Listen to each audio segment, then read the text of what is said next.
We've been activists over 20 years. And wow, man, see this? This is unbelievable. But in 1997, my wife, well, she got diagnosed in 1986. We got down here in Florida, and we're doing all the right things. And in 97, stem cells were coming out, and they thought that stem cells and cannabis would work well together. And then they got politicized, no stem cells.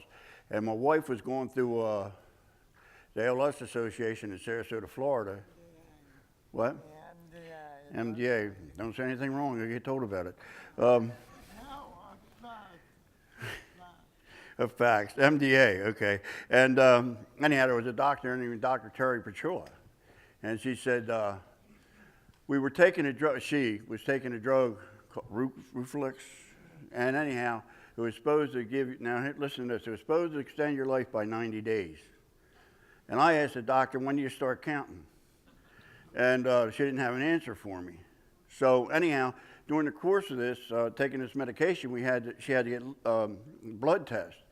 And we just said one day, what's this blood test for? To check if we're using cannabis or not? So, oh no, we're saying for killing your liver. I said, wait a minute. You're going to give me, us, a pill that can extend your life by 90 days, but it might kill you. So you got to start counting after you're dead. And so what happened was, after we found that out, we said, well, we don't want to do this no more. And Petrulla said, well, look, if there is a cure, you're not going to get it because of the use of cannabis. Your use of illegal drugs, which is cannabis. So in 97, February 22nd, we went and she talked at her first hemp fest. And it was in Lowry Park. And she went up on the stage, she started telling people, I use cannabis for medicine. It's keeping me alive. There's a long story behind it, but what you want to do is go to, then she's done that in hemp fest. That's when first public, and that's the time we first come out public. Then in 97, we did a Journey for Justice. Went from Stark Prison to Tallahassee in wheelchairs. We never broke the integrity of the march. Had somebody in wheelchairs the whole time. We got to Tallahassee and he wouldn't talk to us. So then she also did a journey in Texas. She gets on an airplane, doesn't know who she's going to meet, goes to Texas, does a journey there and flies back home. Don't let the wheelchair fool you, folks. That's one hell of a lady.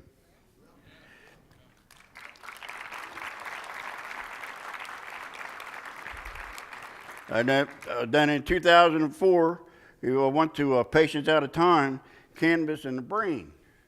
Now, Cannabis in the Brain was Dr. Dennis Picho, Raphael Mashul, Jeffrey Guy, and they all had theories of what cannabis can do for the brain, but they were talking to her because they wanted to know how she felt. You know, how do you, and it was just a theory. She's living proof that it works. And some of these politicians say, well, if cannabis helps her so much, how's it work? I don't know. I can tell you one thing, when she has it, she's better. And when she doesn't, she's sick. She's also a cancer survivor. And a lot of people don't know about this, but you will now. When CBD first came out, we had a friend come down from North Carolina, and we didn't know anything about dosing or anything. She did a very large amount of CBD. And she was goofy for a couple of days. But 2 weeks to the day, her stomach swelled up. And she said, hon, I think I'm constipated. I said, I think you're going to the emergency ward. Make a long story short, they operated, they took a 13-pound tumor out of her, okay? And the doctor said, I fell asleep in the waiting room, and I woke up and this lady's looking at me, and I went, what the hell are you looking at? Oh, it's the doctor.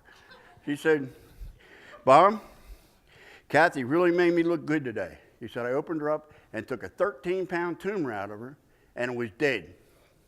It was dead. It cut its own blood supply off. Can we prove it was the cannabis? No.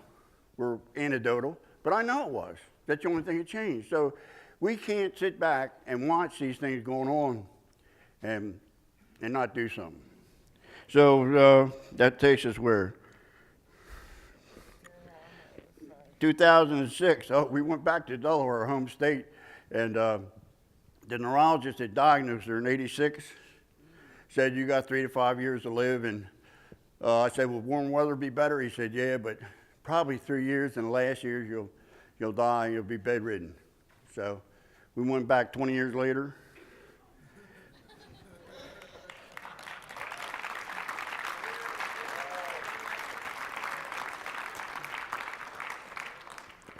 Yeah, he walked right past her. Oh, I'm never so glad to be wrong in all my life.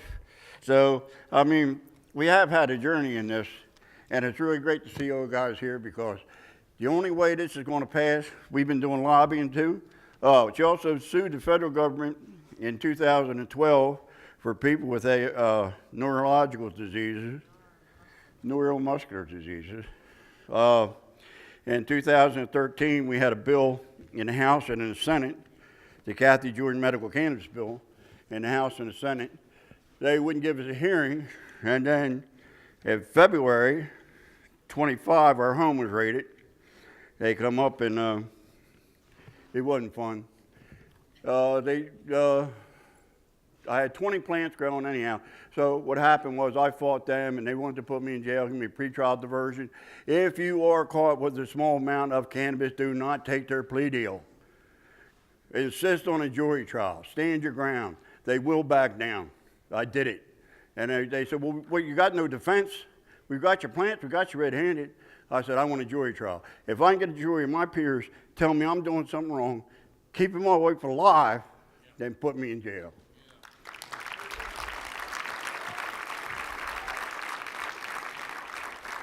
April 2nd, 2013, we got what's called medical necessities. I have copies of it back there. But medical necessity is hard to reach. 1, you can't bring the disease upon yourself. 2, that's a tough one. You got to exhaust all other means. And 3, the harm you're trying to overcome is more heinous than breaking law itself. Dr. Dennis Picho examined her. She didn't give herself ALS. There is no medication for ALS. And the harm she's trying to overcome is death. So they give us many medical necessity. They said, I can grow a small amount of cannabis in my backyard. I said, okay, I can grow a small amount. Well, the state of Delaware is small, so we'll debate that later on, so I filled the backyard up with pot.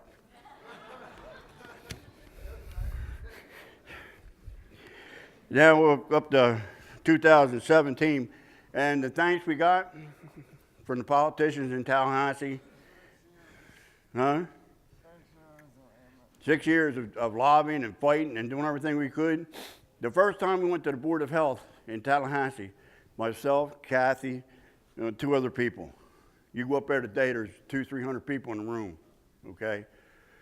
We fought all these years, and now they've got their feet dug in. There's not going to be any smoked medicine. They want oil. No, ain't going to stand for that either. We're going to fight that one. The reason they want oil only and no smoke is so they can lock people up if they see them with a joint. There's no question. And I'm saying if you find somebody with a joint, lock them up. If you get medical necessity and we get smoked, my suggestion to them is be discreet. That's all. If you get your ass locked up for smoking a joint, that's your fault. But let us have the whole smoked medicine. She can't live without it. And that's our story, and we're sticking to it.